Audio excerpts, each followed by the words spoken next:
और चलिए अब बात करते हैं ज्ञानवापी मामले पर अपडेट की। दरअसल इस पर अपडेट यह है कि थोड़ी देर के अंदर ज्ञानवापी मामले पर सुप्रीम कोर्ट में सुनवाई होने वाली है। आपको बता दें कि मस्जिद कमेटी की अर्जी पर यह सुनवाई होने वाली है सुप्रीम कोर्ट में। इसको लेकर के मुस्लिम पक्ष आज क्या अपना पक्ष रखेगा, यह देखना बहुत ज्यादा अहम होगा। लेकिन इन सब के बीच हिंदू सेना ने भी सुप्रीम कोर्ट में याचिका दाखिल की है। याचिका में यह कहा गया हिंदू सेना की तरफ से कि मुस्लिम पक्ष की याचिका खारिज की जाए या फिर याचिका में पक्षकार बनाया जाए। अब थोड़ी देर में ज्ञानवापी मामले पर सुप्रीम कोर्ट में यह सुनवाई होगी। इसको लेकर के सुप्रीम कोर्ट का क्या रुख रहता है, मुस्लिम पक्ष अपना क्या पक्ष रखता है, यह देखना जरूरी होगा। और इस वक्त सुप्रीम कोर्ट से मेरे साथ मेरे सहयोगी प्रभाकर मिश्रा लाइव जुड़ रहे हैं। प्रभाकर, अब कुछ देर के अंदर ही सुनवाई शुरू होने वाली है, कितना अहम आज का दिन?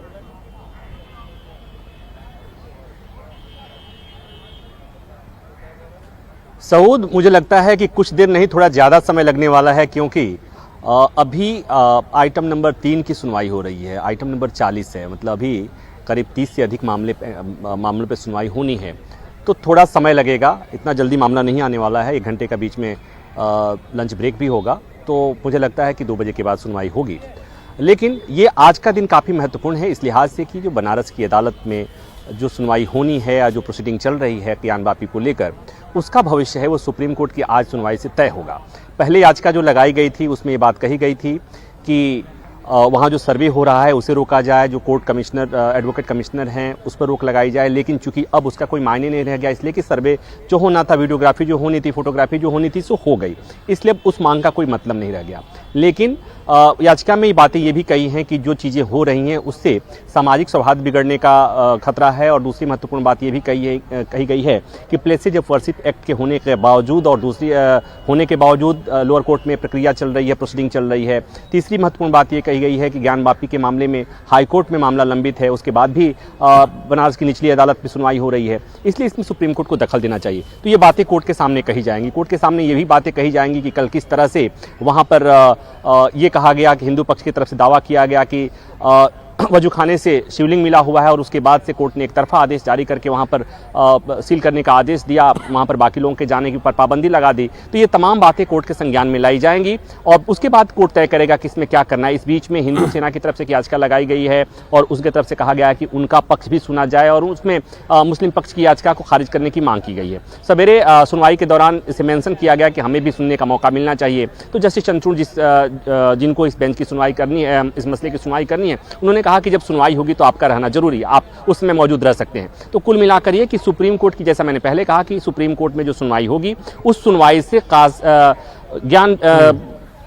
ज्ञानवापी का भविष्य क्या होगा, उसमें बनारस कोर्ट में मामला चलता रहेगा या उस मामले पर विराम लगेगा, जो सर्वे रिपोर्ट जो दायर की जानी है वो सार्वजनिक होगी या नहीं होगी, या कोर्ट उसे ऐसा भी आदेश दे सकता है क्या कि उस पर रोक लगा दी जाए या उसे पब्लिक न की जाए। ये सारी चीजें सुप्रीम कोर्ट में ही तय होनी है। लेकिन इस बीच बात एक और महत्वपूर्ण जो बात वो आ गई, वो हम काशी की चर्चा कर रहे थे और दूसरी महत्वपूर्ण खबर जो आई है वो मथुरा से आई है। वहां पर भी इसी तर्ज पर जिस तरह से कल एक एप्लीकेशन लगाई गई थी यहाँ पर बनारस में, उसी तरह से वहां पर एक एप्लीकेशन लगा दी गई है कि वहां पर भी उसको वहां पर संरक्षित किया जाए, वहां पर सुरक्षा बढ़ाई जाए, वहां पर शाही मस्जिद में लोगों के आने जाने पर प्रतिबंध लगाया जाए, ताकि कुल मिलाकर के इसी का हवाला दिया गया। लेकिन मैं ठीक है आपके पास आ रहा हूं प्रभाकर। इस बीच वाराणसी से भी कुछ अपडेट आ रही है, जरा उसका रुख कर लेते हैं, क्योंकि इस वक्त की ज्ञानवापी मामले से जुड़ी बड़ी खबर यह कि एक और कोर्ट कमिश्नर नियुक्त करने की मांग वाराणसी कोर्ट में की गई है। इसको लेकर के यूपी सरकार ने कोर्ट में अर्जी दाखिल की है। बता दें कि जो कल का घटनाक्रम रहा उसको देखते हुए यूपी सरकार ने यह याचिका कोर्ट में दाखिल की है। अब इसको लेकर के भी आज कोर्ट में सुनवाई होनी है और वाराणसी से इस वक्त मेरे साथ मेरे सहयोगी अमिताभ ओझा लाइव जुड़ चुके हैं। अमिताभ, इस पूरे मामले पर क्या अपडेट?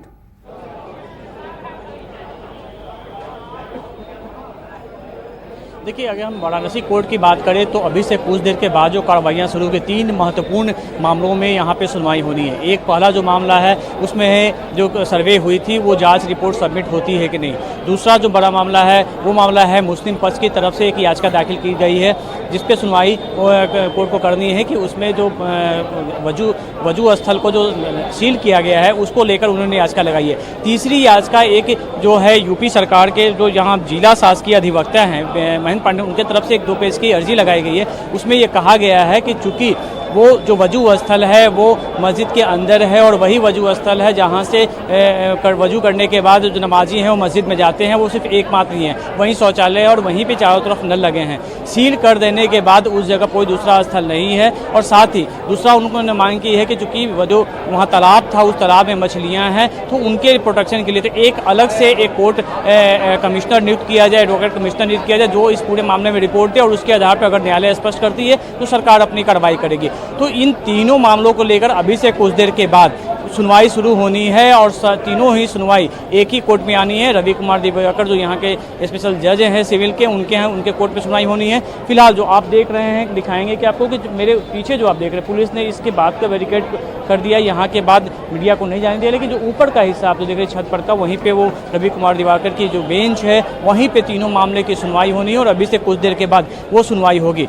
एडवोकेट कमिश्नर जो नियुक्त किए गए इससे पहले सर्वे में अजय प्रताप सिंह वो यहाँ पहुँच गए हैं, अजय कुमार मिश्रा पहुँच चुके हैं और विशाल सिंह अब से कुछ देर के बाद आने वाले हैं। तीनों अगर रिपोर्ट सबमिट कर देते हैं तब तो मामले में आज ही सुनवाई होगी, अन्यथा इसमें दूसरा डेट लिया जा सकता है। हालांकि दो बातें आ रही है। विशाल सिंह के हवाले से खबर आई थी कि वो आज अपनी रिपोर्ट सबमिट करेंगे और जो सप्लीमेंट होगा वो बाद में करेंगे, जबकि अजय प्रताप सिंह से हमने भी कोर्ट परिसर में जब वो पहुंचे तो हमने बात की तो उन्होंने कहा कि अभी रिपोर्ट तैयार नहीं हुई, हम कोर्ट से समय मांगेंगे। अजय मिश्रा का भी यही कहना है कि अभी रिपोर्ट तैयार नहीं हो चुकी, काफ़ी बड़ी वीडियो रिकॉर्डिंग है, 200 से 2000 से ज़्यादा फोटोग्राफ्स हैं, तो उनको लेकर एक रिपोर्ट तैयार करने में अभी परेशानी हो रही है। लेकिन दूसरी तरफ एक जो बड़ी बात खबर सामने आ रही है कि कोर्ट उनसे आज प्राइमरी रिपोर्ट मांगेगी और उसके बाद इन्हें मोहलत देगी कि वो सप्लीमेंट रिपोर्ट में पूरी डिटेल से सारी चीज़ों को वो दोबारा दाखिल करें। लेकिन इन सब मामलों की सुनवाई जो है 12:30 का कहा गया है कि 12:30 बजे कोर्ट में बेंच लगेगी, उसके बाद एक कर तीनों मामले की सुनवाई होगी। मुस्लिम पक्ष के तमाम लोग यहाँ पे पहुँच चुके हैं। हिंदू पक्ष के जो वकील हैं विष्णु जैन जो सुप्रीम कोर्ट के वकील हैं, वो अपनी पक्ष रखने के लिए वो भी यहाँ पे पहुंच चुके हैं और दोनों पक्षों की तरफ से प्रभाकर कह रहे हैं कि कुछ समय लग सकता है सुप्रीम कोर्ट में सुनवाई को लेकर के, और आप बता रहे हैं कि इसमें सुनवाई चल रही है, आगे भी इसमें क्या कुछ होगा उस पर आप नजर बना रखिएगा। आगे भी हम आपसे अपडेट जोड़ेंगे। फिलहाल के लिए आप दोनों का बहुत शुक्रिया। नमस्कार, मैं हूं मानक गुप्ता। अगर आपको हमारा ये वीडियो पसंद आया हो तो इसे लाइक और शेयर जरूर करें और हाँ, हमें सब्सक्राइब और फॉलो करना ना भूलें ताकि आप देश और दुनिया की कोई खबर मिस ना करें। तो जुड़े रहिए हमारे साथ और देखते रहिए न्यूज़ 24।